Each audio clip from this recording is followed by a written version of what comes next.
안녕하십니까, 유튜버 네피셜입니다. 오늘은 여러분과 함께 자존감이 높은 사람과 자존심이 높은 사람이 어떤 차이가 있는지 저만의 뇌피셜로 풀어볼 생각입니다. 말 그대로 뇌피셜이니 공감이 안 되시더라도 저렇게 생각하는 사람이 있구나 정도로만 봐주시면 감사하겠습니다. 그럼 시작하겠습니다. 첫 번째로 자존감이 높은 사람은 자신에게 올바르고 합리적인 비판을 하면 잘 수용하고 금방 고칩니다. 반대로 자존심이 높은 사람은 자신에게 올바르고 합리적인 비판을 하면 받아들이기는커녕 나를 공격한다 생각하고 비판한 사람을 공격합니다. 예전에 약속 시간보다 1시간 늦은 친구가 있었습니다. 그 친구가 도착해서 저에게 가장 먼저 한 말은 차가 막혀서 늦었어 라고 얘기하면서 미안한 기색 없이 너무 당당하더라고요. 사과도 한마디도 없는 겁니다. 그래서 제가 화를 낸 것도 아니고 짜증을 낸 것도 아니고 차가 막혀서 늦을 수도 있지, 이해해. 다음부터는 이런 상황도 잘 고려해서 약속 시간 잘 지켰으면 좋겠어 라고 얘기했습니다. 그렇게 얘기했을 때 제가 예상한 최소한의 답변은 그래, 다음부터는 시간 맞춰서 올게 였습니다. 사과는 바라지도 않았습니다. 그런데 적반하장도 유분수지 오히려 저에게 짜증 섞인 말투로 차가 막히는 걸 어떻게 예상하냐? 내가 일부러 늦은 것도 아닌데 꼭 그렇게 짚고 넘어가야 되냐? 라고 얘기를 하는 겁니다. 저는 그 말을 듣고 너무나 큰 충격을 받은 적이 있습니다. 아무리 다양한 생각이 있다고 해도 이건 상대방에 대한 배려가 전혀 없다는 생각이 들었습니다. 이렇게 자존심이 높은 사람은 올바르고 합리적인 비판에도 자신을 공격한다고 생각하고 자신을 비판한 사람을 공격합니다. 자존감이 높은 사람은 자신에게 맹목적인 비난을 하면 한 귀로 듣고 한 귀로 흘릴 줄 아는 능력이 탁월합니다. 반대로 자존심이 높은 사람은 자신에게 맹목적인 비난을 하면 몇 배로 갚아줘야 직성이 풀립니다. 당한 만큼 돌려주면 마음이 여전히 불편합니다. 자존감이 높은 사람은 내 자신은 가치 있는 사람이라는 확신이 있어서 맹목적인 비난이 들려와도 그것은 극히 너만의 개인적인 주관일 뿐 난 그런 사람이 아니라는 생각으로 한 귀로 듣고 한 귀로 흘릴 수 있는 것입니다. 반대로 자존심이 높은 사람은 다른 사람에게 가치를 인정받기를 바라는 마음이 너무 많은 반면 내 스스로는 가치가 낮은 사람이라는 생각을 합니다. 그래서 맹목적인 비난이 들려오면 그 말이 진짜라는 생각과 함께 나의 가치를 인정해주지 않는다는 생각이 동시에 들면서 두 번째 타격을 받게 됩니다. 그 다음으로는 맹목적인 비난을 한 사람을 인정하는 순간 내 자신이 진짜 그런 사람이 된다는 생각 때문에 몇 배로 그 사람을 공격하게 되는 것입니다. 세 번째로는 자존감이 높은 사람은 마음에 드는 이성이 있을 때 자신감 있게 마음을 표현합니다.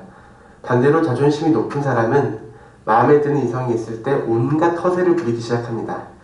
이 부분은 위에서 말한 내용과 교집합이 있는데 자존감 높은 사람은 자기가 가치 있고 괜찮은 사람이라는 확신을 가지고 있다 보니 이성에게 다가갈 때도 늘 자신감이 있습니다. 그리고 자신이 괜찮은 사람이라는 확신이 있기 때문에 이성에게 잘 보이기 위해 굳이 거짓말을 할 필요가 없습니다. 그래서 매사에 솔직합니다. 그렇다 보니 자연스럽게 대시를 받게 되는 이성의 입장에선 꿈이 묻고 자신감 있고 솔직한 사람으로 비춰지기에 더 괜찮아 보이고 마음문을 열게 될 확률이 굉장히 높아집니다. 반대로 자존심이 높은 사람은 스스로 가치 있는 사람이 아니라고 생각하지만 자기를 가치 있는 사람으로 봐주길 바라는 마음이 굉장히 크다 보니 마음에 드는 이성이 있으면 실제 나의 모습을 보여주는 것이 아니라 자기가 생각했을 때 괜찮아 보이는 나를 상상하면서 연기를 하기 시작합니다. 이 모습을 대시를 받는 이성의 입장에서는 허세를 부린다고 느껴지고 솔직하지 못하고 너무 자기 포장을 하려는 듯한 느낌을 받게 되는 것입니다. 그런 마음문을 열게 될 가능성은 희박해질 수밖에 없는 것입니다. 네 번째로는 자존감이 높은 사람은 의사표현을 잘하고 대인관계가 원만합니다. 반대로 자존심이 높은 사람은 의사표현은 잘하는데 대인관계가 원만하지 않습니다. 자존감이 높은 사람은 스스로 가치 있는 사람이라고 느끼기 때문에 정서적으로 안정감이 있습니다. 그렇기 때문에 상대적으로 다른 사람에 대해 더 이해하려고 하고 공감하려는 의지가 많습니다. 그리고 상대방이 실수를 해도 용서하고 잘 받아주는 경향성이 있습니다. 그래서 주변에 좋은 사람들도 많고 사회생활 하는데도 전혀 어려움을 느끼지 않습니다. 반대로 자존심이 높은 사람은 남에게 자신의 가치를 인정받으려는 욕구가 강하다 보니 스스로 의사표현을 잘하려고 많은 노력을 합니다. 하지만 그 방식에 있어서 솔직하지 못하고 자신이 좋은 사람이라는 것을 강조하는 표현이 많다 보니 주변에 좋은 사람들이 별로 없습니다. 다섯 번째로는 자존감이 높은 사람은 호기심이 많고 새로운 것에 적응하는 걸 두려워하지 않습니다. 반대로 자존심이 높은 사람은 호기심이 별로 없고 새로운 것에 적응하는 걸 두려워합니다. 자존감이 높은 사람은 스스로 무엇을 해도 잘할 수 있다는 확신이 있습니다. 그러다 보니 내가 잘 모르는 분야에도 호기심을 가지게 되고 배우고자 하는 욕구가 아주 많습니다. 새로운 환경에 적응하는 것도 크게 어렵지 않고 빠르게 적응합니다.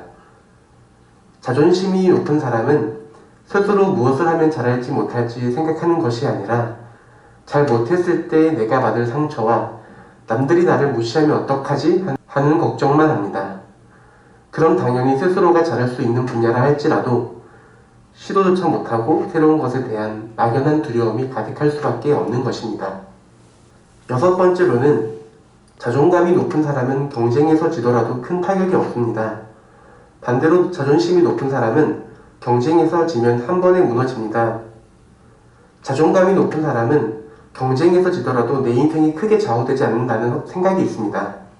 그리고 다음에 또 좋은 기회가 있을 때 잘하면 되지 라는 긍정적인 마인드가 있기 때문에 아쉬움은 있겠지만 오랜 시간 힘들어하거나 스스로를 자책하지 않습니다. 오히려 동기를 부여함으로써 더 열심히 인생을 살아가는 원동력이 되기도 합니다. 반대로 자존심이 높은 사람은 경쟁에서 지면 내 인생이 무너지는 것과 같은 생각을 하게 됩니다. 그렇다 보니 회복하는데 많은 시간이 걸리고 다음에 또 다른 기회가 와도 실패할까봐 도전조차 못하는 일이 생깁니다. 여러분은 자존감이 높은 사람인가요? 아니면 자존심이 높은 사람인가요? 현재 내가 어떤 사람인지가 중요한 것이 아니라 앞으로 내가 자존심보다는 자존감을 높이는 사람이 되기 위해 노력하는 사람이 되어야겠다는 생각이 중요합니다. 그럼 구독자분들 모두가 자존감이 높은 사람이 되길 바라며 영상을 마치도록 하겠습니다. 지금까지 뇌피셜이었습니다. 구독과 좋아요 부탁드립니다. 감사합니다.